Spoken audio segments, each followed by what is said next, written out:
We have Ayhan from Growth Rhino here. And we've been working together for over 6 months at this point. What may not be known is that when Growth University started doing cold outreach, we actually had brought on the Growth Rhino team to help us kind of scale that side of our business out, because we were just in the weeds with so many other acquisition channels. And it took a little while to get off the ground, but we've had phenomenal success with the program to the point where we invited Ayhan and crew to put together a course, a full-length program, and we have that, and that's available for all of our members. If you're just here kind of and you're not a member and you've got questions on Growth U membership, just let one of us know. You'll see any of us that have the Launch Growth U background. Feel free to private message us and chat. This program is a 6-module program, I think. Ayhan, is it 4 modules or 6? It's a deep dive though, really comprehensive email course that I've been dabbling in myself because there's always something new to learn. It's really modern and up to date. Yeah, it's 10 lessons across like what I call the 3 pillars. So yes, 3 pillars. Pretty in depth on everything I've learned over the last few years. Well, let's get rolling. I'm going to hand it over to you. You should have share privileges, and this is about 30-ish minutes, you think? 30, yeah, I don't want to burn through as much as it as possible, but yeah, I think about 30, 40, and then we should have enough time for Q&A. Yeah, and yeah, I think I'd like to make this interactive as possible because there's only so much we can learn from this. Let me start by sharing my screen. And we'll take the bulk of questions at the end. If anybody has a compelling question that cannot wait, feel free to go live with it, but drop your questions in Slack and then we can edit out questions along the way. And yeah, stage is yours. Can you folks see my screen? Yeah, it looks great. Okay, awesome. Let's just dive deep into it. Hopefully everything's timed well, but yeah, thanks so much for joining this webinar. What we're going to be discussing today is like the basics and the fundamentals of cold emailing. There's going to be a lot of content. I'm happy to share the deck after, share it with one of the GU members who can share it with the team or the audience. But yeah, let's just dive deep into it. Obviously, introductions are in order. My name is Ayhan Isaacs. I'm the founder of Growth Rhino. I've worked with all sorts of startups, bootstrapped and venture funded across 5 years, really always in a revenue/growth role. I've done my master's in innovation from Ryerson in Canada. I've done conversion optimization, CXL. So I love talking about growth and experimentation stuff. And I was part of the first alumni for Growth University. So proud member, and we still to this day go back to some of the content. So I hope that gives a little bit of context on who I am. Just a little bit about my agency and kind of why we're here today is that I run a fully remote outbound agency that works with B2B SaaS companies on email. And we've been doing it since February 2019. We've worked with all sorts of great clients across the globe, coming from Y Combinator and Techstars and other venture funded places. I have a small team, but they're all a bunch of awesome folks, really helping me on the day-to-day operations and just making sure that we run the ship properly. But yeah, really the agenda for this webinar is like I'm trying to keep it as value, just try to throw as much value as much as possible so you can kind of walk away with this with something of that you can utilize. But at a very high level, what we want to do is we want to discuss why you'd want to cold email somebody, when you would not want to cold email somebody, talk about your general type of strategy, what you need to do on the execution side. I'm warning you now that the execution side is very information heavy, so don't feel like you need to absorb everything right now. I think for the purpose of today, just understand this stuff exists, and then you can always refer back to it, and then look at some technical stuff, and then look at hey, if I want to optimize and scale, how would you do that? So okay, let's just dive straight into it.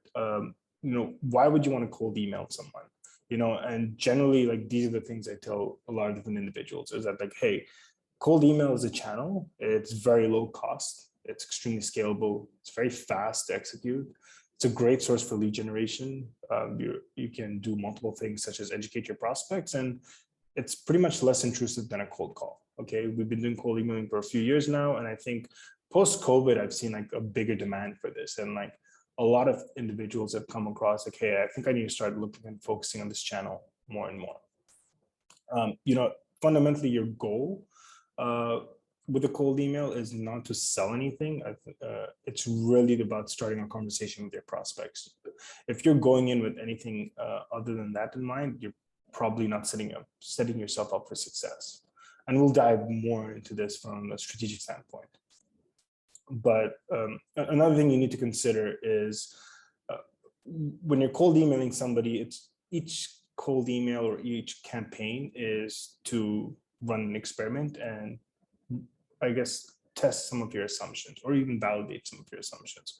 So one of the things we always like to do is like, hey, like, let's run a cold email campaign and test this type of messaging. Let's run a cold email and saying like, hey, is this even the right audience for us, right? Like before we go spend a bunch of money in paid advertising, like are CMOs and SaaS companies the right audience? Let's test this messaging in front of them, right?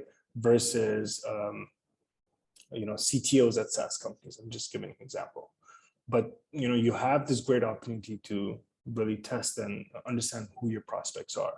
The same thing with value proposition. Like there's a value proposition of, being cost friendly versus being more efficient. Like which one is working better with this audience?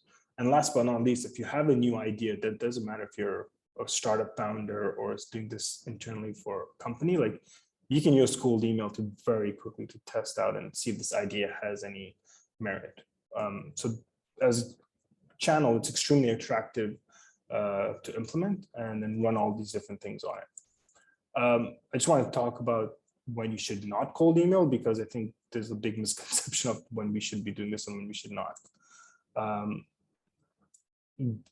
Major red flags is like, look, if you don't know what the problem you're solving is and like your value proposition, like I understand it might be early, but if it's like completely vague and it's like 5 sentences or something like that, like that's probably not a good time to start cold emailing, right? Like you've not put your you've not finalized anything just yet, right?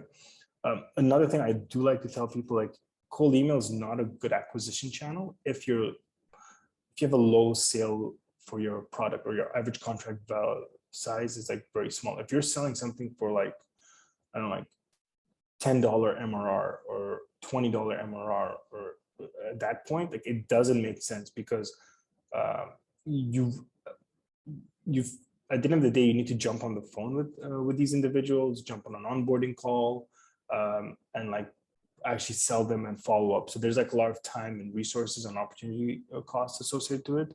So I would not recommend it if you're going down that path. But like at the same time, if you're thinking of maybe scaling some of your cold emailing, like that's fine, as long as the CTA doesn't involve you jumping on the phone with them and like walking them through a bunch of things, right? But the key thing is like you want to have like your contract value to be a healthy amount with at least I would say $2,000 ARR, right?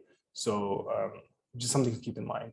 Last thing is like one of the few things before we wrap up is like you can't be emailing consumers. So I can't cold email someone and be like, hey, buy this headset from me or buy this laptop from me. That infringes on a lot of privacy laws. So keep that in mind. Last but not least is like, if you don't have a legitimate offering or reason for the outreach, then you shouldn't probably be doing it, right? So really, really, really be focused on like, hey, like, why am I reaching out to this cohort of individuals, right? And we'll talk a little bit about this on the strategy side. I hope this gives a little bit of context on like when you should not cold email someone, just so you understand the other side of the equation. Okay, let's jump into strategy at a very high level here.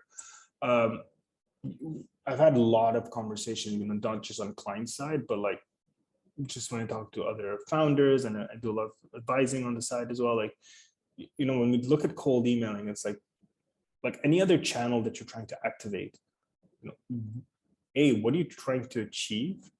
Or B, like, what are you trying to communicate to your prospects? Like, if you're just going to the market and saying like, hey, this is who we are, this is what we do, with no rationale whatsoever, you'll probably fail.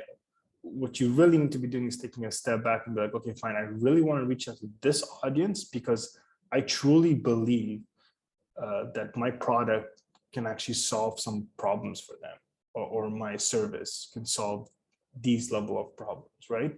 But really the onus is up to you to make sure or be very confident that this persona or this group has that problem set, right? You don't want to be going out to like CTOs and be offering them something that a CMO would use, or better yet, like someone a CMO would be reporting to. It just that doesn't make sense. So you need to logically think about this before you actually hit the send button on any of it. Another thing I like to talk to people a lot about is like, where does cold emailing fit in your funnel, right? I'm not sure how many people have seen this before, but this is Schwartz. He's this very famous marketer. I want to say from the 60s or 70s, but he came up with this thing called the 5 stages of awareness, unaware, problem aware, solution aware, product aware, most aware, right? Cold emailing as a channel is generally it's a top funnel activity. It's not a bottom funnel activity, right? You working the sales deal and all of that type of stuff is a bottom funnel activity. But when you're going pure cold out to someone, you're going out to somebody who's never heard of you. So you're like right at the top. Okay, and your goal is to make them a little bit more problem aware. And as they get a little bit more, I resonate with that problem, I actually do face that problem, then you can start to introduce your solution. But if you're going straight to a person who's unaware of like who you are, or even if they're facing a problem and you're pitching them a solution, that's a recipe for disaster. This is extremely critical, because a lot of the time I see a lot of founders who be like, yeah, this is what we do. We're just going to this audience and we're just going to spray the entire market and tell them this is what we do. When in reality, it's like, well, how much of this audience even cares about like what you do? And how many of them are actually facing the problems you're talking about that you can solve, right? So really keep this diagram in mind when you're thinking your strategy through. You want to be as specific as possible, ideally very, very like problem centric, right? And we'll go into some examples in a bit. I talked a little bit about this before, but like, ICP is ideal customer person, profile, persona, whichever the P is, right? But like, who is your ICP and like why? And like, you'll see this theme come up quite a bit. Like, it's like, what problems are you solving for your ICP? The next question we'll ask, like, okay, like, where do you find them? Are they on LinkedIn? Are they sitting on an association list? Are they sitting on like another list that you need to mine from somewhere? Are they sitting on, a network, like a Slack group, right? You need to be cognizant of like, where would you go and like find these individuals, right? One of the most important questions that you need to ask yourself, like, do they actually care about your offering? Like, again, it goes to the problem question. Like, will they actually be, does your solution or service actually solve any of their problems that they're having today? You don't want to go like, it's a big extent to say like, okay, I'm going to help you solve a problem for tomorrow or something that you may face 6 months down the line. Because honestly, like, people don't think like that. They're usually like, hey, these are the problems I have right now, or at least in the next few weeks, max this quarter. How are you helping me solve this like now, right? Buying behavior changes for obviously like small business, mid-market, and enterprise. So the more you experiment within your respective group, you'll get a better idea. But like, you always need to ask yourself, like, do people actually care about your offering? Because that will help you also refine your value proposition. Last but not least, like, there's multiple call to actions.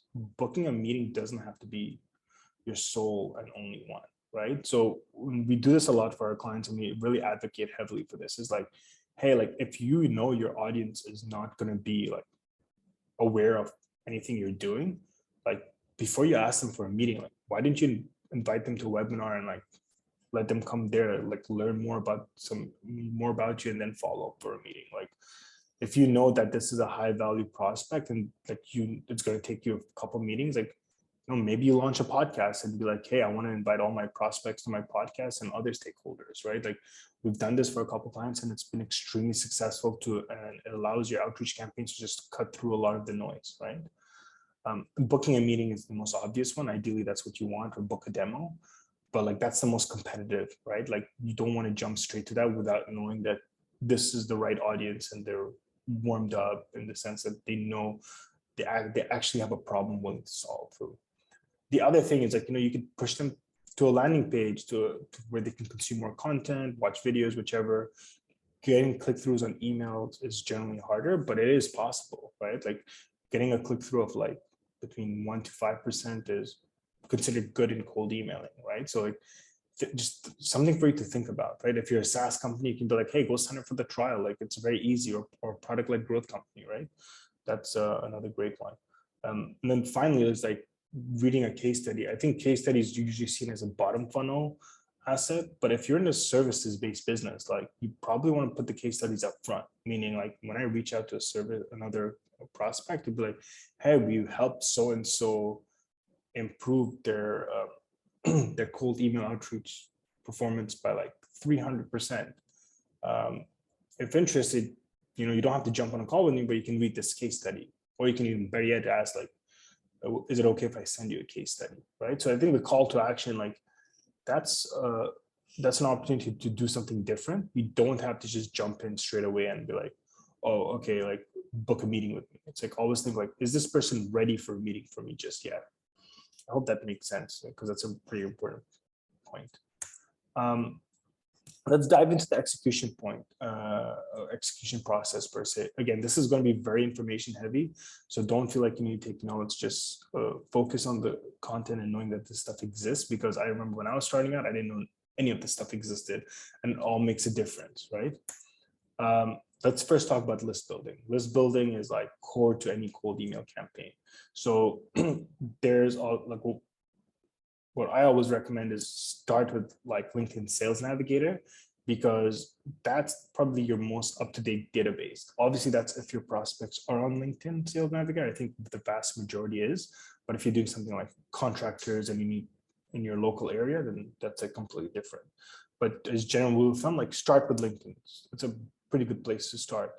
All these other databases that exist out there, they're also, I would say, decently, but my feedback on that is that they refresh those databases on a quarterly basis. So like this is probably your most like up to date. You can sign up for Sales Navigator trial and you have access to a great amount of search. We use a tool called Wizza. We're not we use them heavily. We're not affiliated with them from any financial perspective, but the reason we use them is because it sits on top of Sales Navigator. And it allows you to scrape your search. So like if I went and searched like SaaS founders on Sales Navigator, get a list of a few thousand, we're able to like just go ahead and like scrape that search and get me those emails in real time, right? It's called wizza.co. Feel free to check them out. There's a bunch of other tools that do it. I don't know which ones scrape on top of the Sales Navigator search, but if you're looking to do one-to-one, there's like another tool called Lucia, there's hunter.io. There's a plethora amount of them. And yeah, happy to suggest that, or you can do a quick Google search to learn more. But what I want you to do is get an idea of like what the process looks like. There's also the option of building stuff manually, which we've done, right? We've had individuals that say like, hey, we want to go get a bunch of like professors for universities and colleges. Obviously that search doesn't sit on LinkedIn. So we'd hire a virtual assistant, pay them $5 an hour and be like, hey, just build me a list of all these professors. Their emails are already on the website. You just have to go through and like go through all these universities and get me these professors, right? You can go to upwork.com or any freelance platform. I think Fiverr also does, and like you can hire a virtual assistant to build you a list, right? So that's also an option. This is typically what it looks like. You'll get a list with emails, phone numbers, well, sometimes phone numbers depending on the product you're using, but like generally what you want to see is first name, email, company name, and any other variables that you look like. So this is what you kind of see as an export, right? The last thing which we also advocate heavy is like what we call like list hygiene, meaning like cleaning your list. So after you go and you collect a bunch of these emails, there's tools out there. We use a tool called Neverbounce. Like you'd put a list in there and I'll go clean it. And as you can see on the screen, it'll give you like a color indication. Okay, how much of it is green, gray versus red. Green means these are genuine, valid emails at like a 99.9999% chance. So that means these emails are good to go. sometimes, you'd buy a list, or you put the list together, and like the emails are outdated and they're bad. So this is kind of like a good way to like check whether or not your list is good before you actually start cold emailing somebody. Because the last thing you want to do is like put all this effort in like building out a sweet cold email campaign, and like your email list is just like full of bad email addresses. So please just clean your list. Never Bounce is not the only option. Again, we're not affiliated with them by any means. There's a lot of other options out there. It's just the ones we use in our agency. Just some best practices you want to consider. Consider like breaking up your list by geography, seniority. Like, I'm only looking at product managers that are senior, maybe in like North America, or better yet, like Eastern United States versus Western United States, right? Like you kind of want to have some granularity with your list so you can always build more and more lists, right? You want to consider headcount. Like, are you looking at small companies, big companies? You want to look at the industry, and again, you want to clean your list. But like another thing I would also recommend is like definitely QA the data. Like if you have a list of like 5,000 people, don't walk through all 5,000, but like maybe go look like, did the scraper or whatever thing you exported like pick up the right company names, right first names, like if there's any accents in the names, is that like, if the person is like Philip with an accent, or Jerome with an apostrophe J, or Martine with an apostrophe I. Sometimes that doesn't render really well, and then you'll end up like with this alphanumeric gibberish, which you want to avoid, because when you send a cold email out, that's what's going to be replaced. So definitely want to be queuing your list. Let's jump into copywriting. I think with copywriting, it's one of the most interesting things with cold email, because obviously cold email is all copy. We talk about copywriting quite significantly in the course that we've done with Growth University. But at a like fundamental level, like, like I know there's a lot of individuals that say, hey, you need to have like 6 or 7 touch points for it, which I don't necessarily disagree with, but I also don't agree with bothering someone 7, 8 times if you have nothing interesting to say. So like the framework I would suggest is like, hey, like have one specific action email with a follow-up email, and then like kind of like a breakup email with very simple subject lines, ideally 1 to 2 words.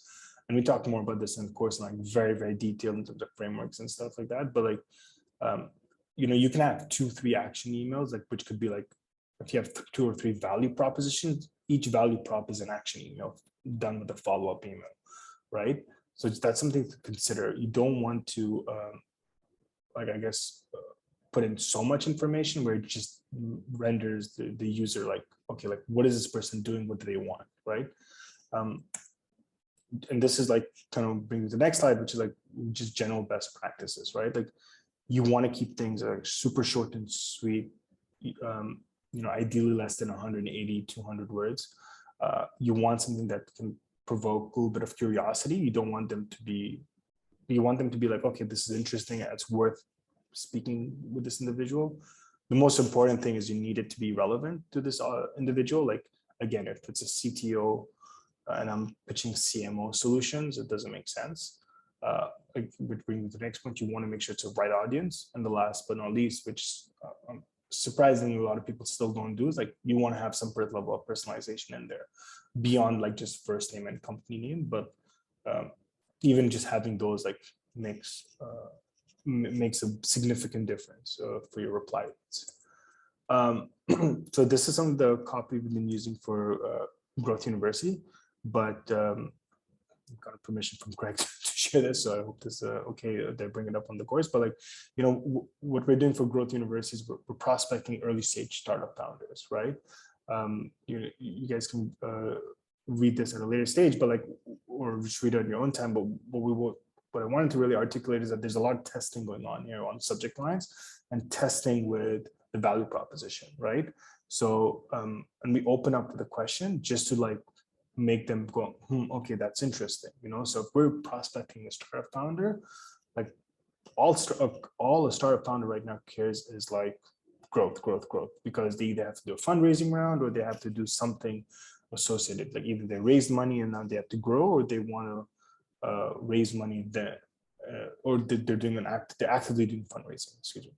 So, you know, a lot of this copy was derived from like Craig's personal experience from being a startup founder, which is like, you know, we open up with that question, and then we go in as a startup founder and try and be very empathetic in nature, and then going into seeing, okay, fine, like what's going on here in terms of what's happening in the existing market and why that field of like growth marketing education is like broken, if you wish, right? Then going in with value propositions and stuff. But like, and at the body of the email, there's like a lot of experimentation you can do, but like, I guess for the purpose of this, like really focus on like the call to action. It's like, hey, like we've analyzed a bunch of stuff, you know, would it be interested for us to give you a free audit, right? Or would it make sense that we give you something called like a dashboard for Facebook Planner, or, you know, happy to send it over. All we're doing right now is like weeding out the people that are saying that they're interested versus not interested, because the people that raise up their hand and say, yeah, this seems interesting, like let me know. It's a very like frictionless CTA, like they're not committing anything, they're just saying yes or no. The people who say yes, we want to take them one step further down our funnel and be like, okay, fine, now that you've said yes, here's some resources. How are you actually growing your startup? And then going and pitching Growth University, right?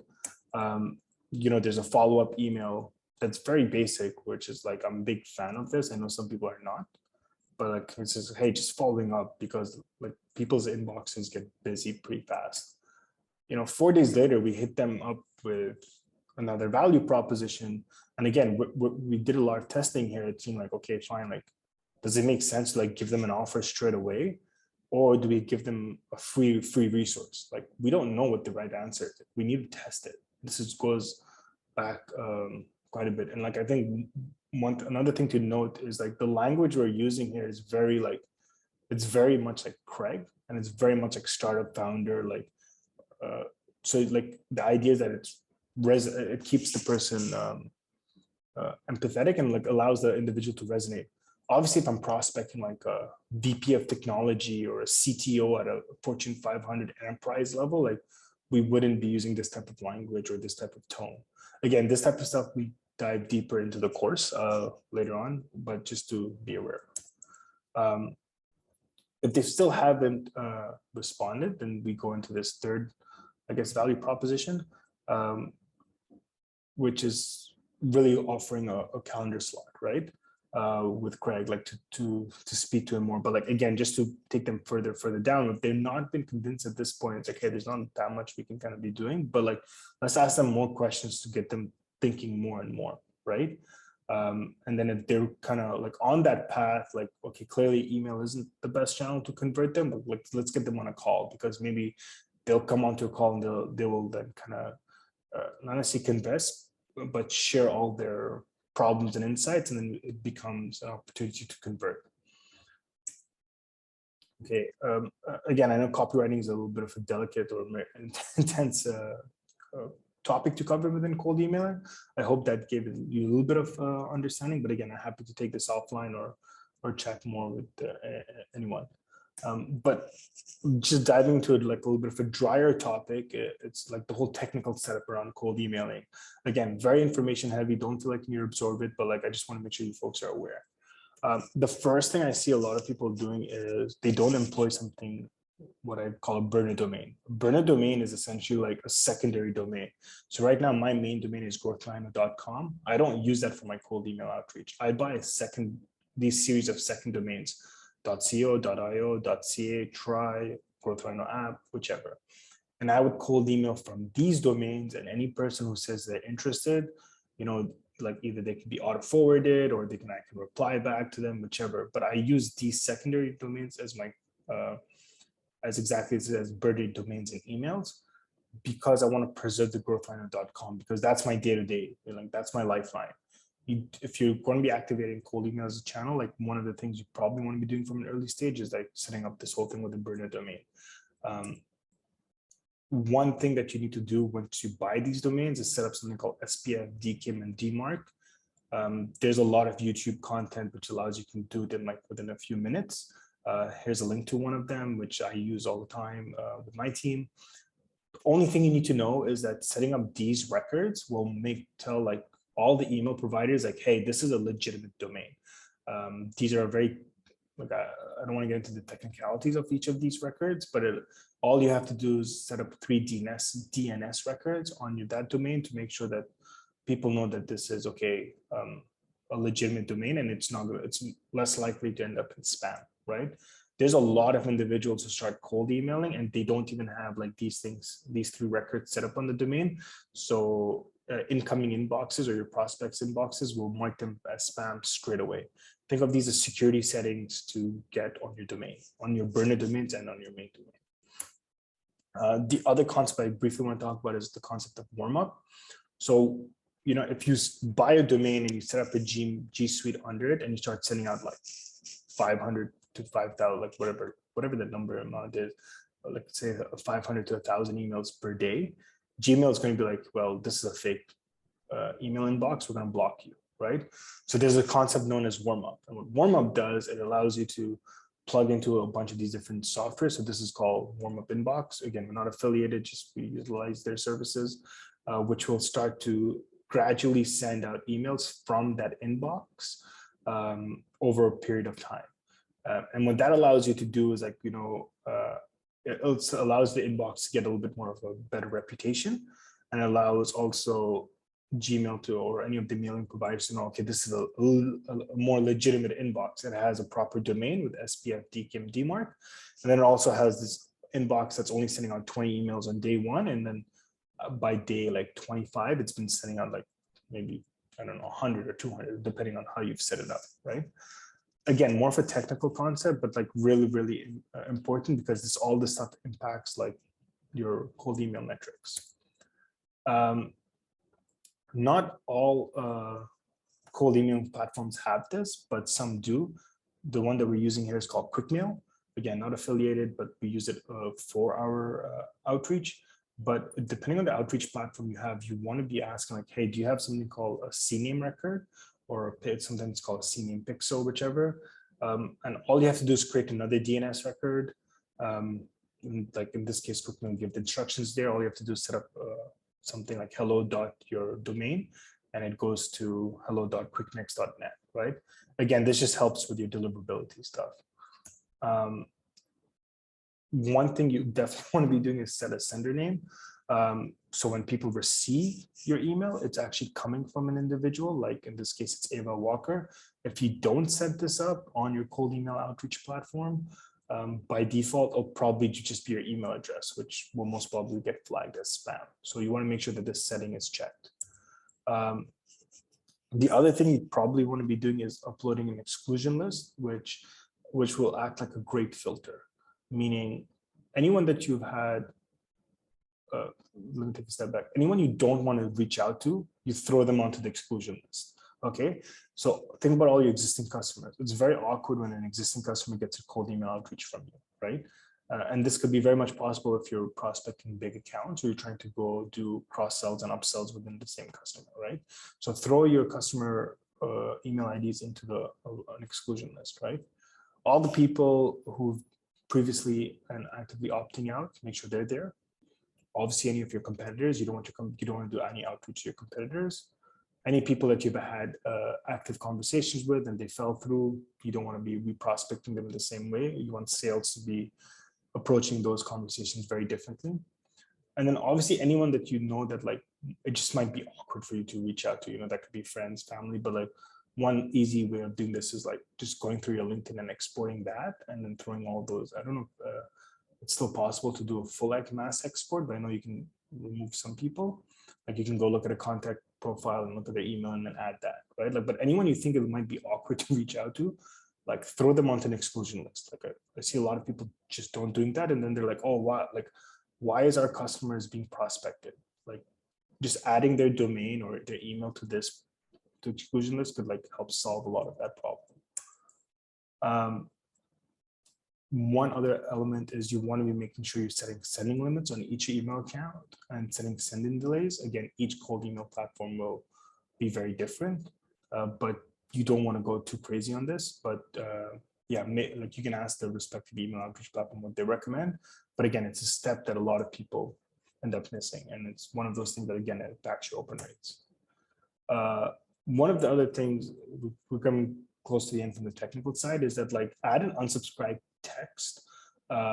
This is generally the one I use because like I think it's the most clearest, which is like because we're scraping stuff from LinkedIn and like, hey, from your LinkedIn profile, I thought you'd be someone worth connecting with. If you think this email is not valuable, relevant, click here and they'll get unsubscribed, right? So always throw that in. It allows you to be compliant with a lot of anti-spam laws and all that type of stuff, right? Being on that topic of being compliant with spam laws, there's like a lot of stuff that's coming out in place. You know, GDPR, CASL, CAN spam, CCPA. There's a really great article written by Woodpecker that breaks down each of these laws and saying like what's legal, what's not. In short, like cold emailing is legal. You know, I built an entire agency around it, but you need to be doing it properly. You need to properly be identifying yourself, giving the person the ability to unsubscribe. If they reach back out saying like, hey, how did you get my information? You need to be answering those type of questions, right? You can't just kind of let them ghost. You can't just keep ghosting them, right? Highly recommend you read this article if that's a concern of yours, you know. That's it for pretty much for the technical stuff, but just to kind of wrap up, but again, so for you to think about as you're setting up campaigns, you want to be there to, you want to consider these things, you know, assess your deliverability as I discussed earlier, like look at all those technical settings that are they activated, are they not activated? Another thing is like you want to make sure that when you're scheduling anything, it's scheduled as per the respective geography. Now, you don't want to be sending out cold emails at like 3 a.m. in the morning because you forgot to set up the time zone, right? Consider things like max email limit because you don't want to be sending like 10,000 emails off one inbox and getting that inbox blocked. You know, you want to have maybe the limit is 400 per day from a Gmail license, a business license or business email account. You probably want to operate a little bit below that. So between the 200 to 250, maybe 300 range. You know, track all your stats, make sure you understand what's going on. Break up your campaigns by like specific accounts. You can go a little bit more account based, like, you know, or industry based, but like have a little bit of rationality on it. Don't just go like, hey, I'm going to hit up every single software founder in the United States. Like, you know, like break it down so you have a little bit more room to experiment. Consider public holidays, especially in the region that you're prospecting. You know, like if it's somewhere in Asia, you have to be cognizant of the respective countries like public holidays. I know some cold email platforms support this where they know that there's certain public holidays that they can skip, but just consider that when you're even building, because it's the simplest solution to that is like, hey, it's going to be US Thanksgiving next week. Let's just pause all campaigns, right? But if there's nothing happening in Australia or UK, let's those campaigns run. So just something to consider. You know, you don't have to just like, there's a bunch of different campaigns you could be running. You don't just have to like build a new list and launch them, but there's all these other campaign tabs, which I think people will end up missing, which is like kind of money left on the table, right? So let's say you run a bunch of campaigns, and now that that's done, what you want to be doing is, okay, I need to build a new list, and you go through the whole process again. It's like, oh, like pause for a minute and be like, okay, like what are the other types of campaigns I could be running? Let's go back and like, are the 10, 15 campaigns we've run, you know, what are all the people that have opened, but they've not replied, like they've engaged with our emails. Like let's export that and put them in a new campaign. Let's go look at our other channels. Maybe you have some Facebook leads, some other inbound leads, or whichever that haven't been really prospected properly, or they've gone a little bit stale. Let's go retarget them on email. The other option is like going after all those deals that have fallen through and be like, you know, like let's follow up with all of them. And it's not just deals, but like all the prospects who fell through, be like, hey, now's not a good time. Like talking when budget opens up in Q1. Let's go follow up on them. Like having a follow-up campaign is critical. So just again, to introduce you to the concept of these different types. Generally what to expect here when you send out campaigns, you generally might be aiming for an open rate north of 45%. If you're getting around 40%, that's fine. That's generally considered good. Reply rates, again, keeping in mind, this is like interested and not interested. You want to be aiming between 5 to 8%. Interested rate, like you want to hover around that 1%. If you're getting an interested rate, like over, like more than that, then like, you know, that's a strong indication of what's going on, right? And again, in the and I put the percentages there, you want to calculate reply rate by replies over unique opens and interested by unique opens. Just for there. But like, again, there's a lot of variables to depend on on this, such as the campaign, the list, the technical variables, and all that type of stuff, the copy. So something to know. We're pretty much, we're going to be wrapping up soon, I promise. I have like 3 more slides and we'll jump into Q&A. But let's talk about like optimization at scale. One thing I thought was like, make sure you capture all data, and you just big fan of experimentation. I learned a lot of my experimentation techniques and tactics from Craig when I was starting off in growth, but like you constantly want to be experimenting. And one of the things you want to be doing is like, let's review the data. Let's see where we can figure out what's going on with it. Like, okay, like, do we need to figure out, like, are we just measuring open rates, click rates, unsubscribe rates? Like, what exactly do we want to do? Can we run campaigns to like understand that, certain variables that can influence these metrics? And then once you run these, you'll be like, okay, fine, like, let me start making some decisions. When we presented value proposition A to this cohort of individuals, this is how they reacted. And we tested this out 2-3 times. And now we have enough data to justify this decision, right? You probably don't want to be super quantitative and like try to take all this data and make it like statistically significant. But like, I think once you've run enough campaigns on like 2-3 cohorts of individuals, it'll give you a good understanding of like what's the best way to move forward, right? So, experiment, get data, and like make better decisions and like move forward. Like, highly recommend, and that's one of the best ways to utilize cold email as a channel. Talk about experimentation, but like, these are some of the things you can experiment with. It's like experiment on copy. We talked about that. You can experiment on the body. You can experiment on the CTA. You can experiment with just the different headlines, preview text. There's a lot you can be experimenting there, right? You can be experimenting with different ICPs and customer profiles. Should I be hitting up CMOs in Asia versus CMO versus in the US? Again, that's a generic example, and you should go more granular, but you get the point. And then look at alternative steps, meaning like, should I have the first 2 steps just sending them content so that they get more educated, and then step number 3, I ask for the meeting, or should I go and send them all the information up front, and then email number 2, I ask for the meeting, right? You can do a lot of experimentation on even that, or maybe you want to throw in calls or social touches, but like, hey, I'm gonna send out this cold email campaign to everyone over 3 steps. All the individuals who've gone through that, and they've been warmed up a little bit more, I'm going to add them on social media and see if I can get a conversation start there. There's a lot of experimentation you can do from that type of perspective. One thing you always want to be doing on a very like kind of religious basis is reviewing your funnel. Look at your conversion process. Look at like, okay, fine. What happened? Like, I sent out these emails. Who responded? Why did they respond? What was happening in their, I guess, journey that allowed them to scale, or that allowed them to respond back? Like, were they actively looking for a solution? Were they passively looking at that? You want to compare different rates from different campaigns as well, right? And then finally, once you figure all this out, you can go back and scale. But don't try to scale something that doesn't work just yet. Cold email by nature is experiment driven, so you want to have a good understanding what goes wrong.